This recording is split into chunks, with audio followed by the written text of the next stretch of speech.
there are only two animals on the planet that the Creator identified himself with.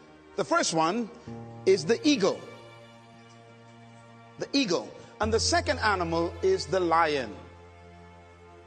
And when I identified those two animals as his favorite to identify himself with, I recognized I better study these two animals, because if he is the leader of the universe and I want to be a leader on earth, I better find out the nature of these animals and also the attitude of these animals. And I discovered that both of them are the kings of their domain. The eagle is the king of the bird kingdom, and the lion is the king of the animal kingdom. Well, I want to talk about the lion today. And the lion has what I call the spirit of leadership. And this word spirit here is referring to attitude. A leader has an attitude that makes him or her different from followers. We have to cultivate the same attitudes that the lion has, because the lion apparently has been given the same attitudes that God himself identifies with, and he put it in these creatures. Now, the lion is the king of the jungle, but the lion to me is a great source of encouragement to all of us. I want you to write this down. Remember this as long as you live. Number one, the lion is not the tallest animal in the jungle. Number two, the lion is not the largest animal in the jungle.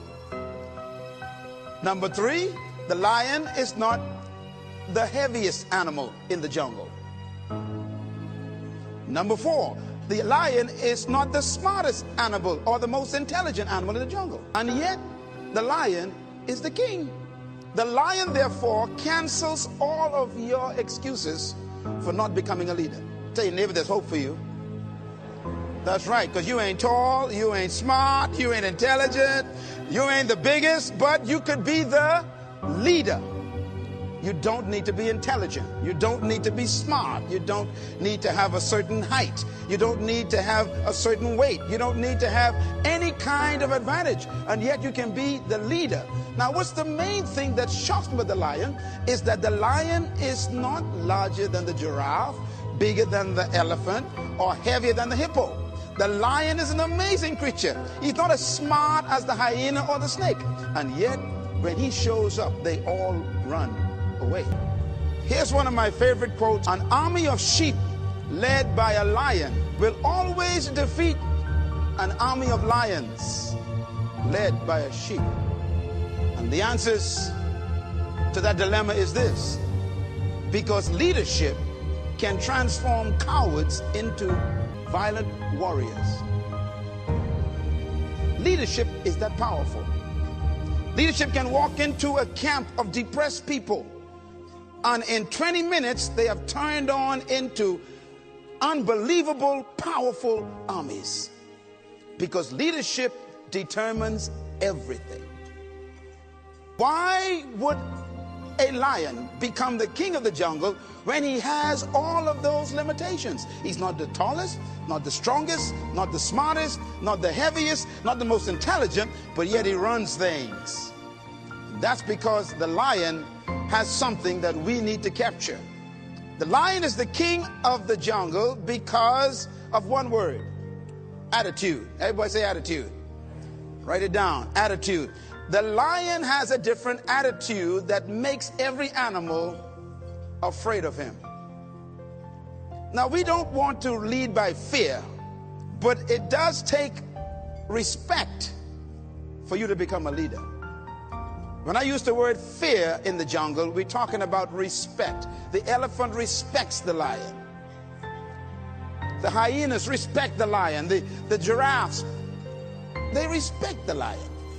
What makes these massive animals respect such a small cat? The attitude is the difference. For example, a lion will see an elephant, and the thing that comes to his mind, one word: lunch. Now, the elephant is 10 times the size of the lion, probably 50 times heavier, and has more power. One stomp of his feet could destroy the lion. But when the lion sees the elephant, he doesn't look at size and weight and strength and power. He looks at lunch. I could eat this thing. And he acts the way he thinks. You see, the size is not the problem. The weight of the elephant is not his concern. What makes him act is the way he thinks. And because he thinks he can eat the elephant, he attacks him. Leadership attitude. Now here's another amazing mystery. The elephant is larger, bigger, stronger, more powerful, heavier, and more intelligent. And yet when the elephant sees the lion, one word comes to mind: eater. In other words, the elephant is controlled by the way he thinks. He thinks that he is lunch. Therefore, his size, his weight, his power, his might, his authority is a victim of the way he thinks. It doesn't matter how big you are, how intelligent you are, how many degrees you get. It's your mind that keeps you small.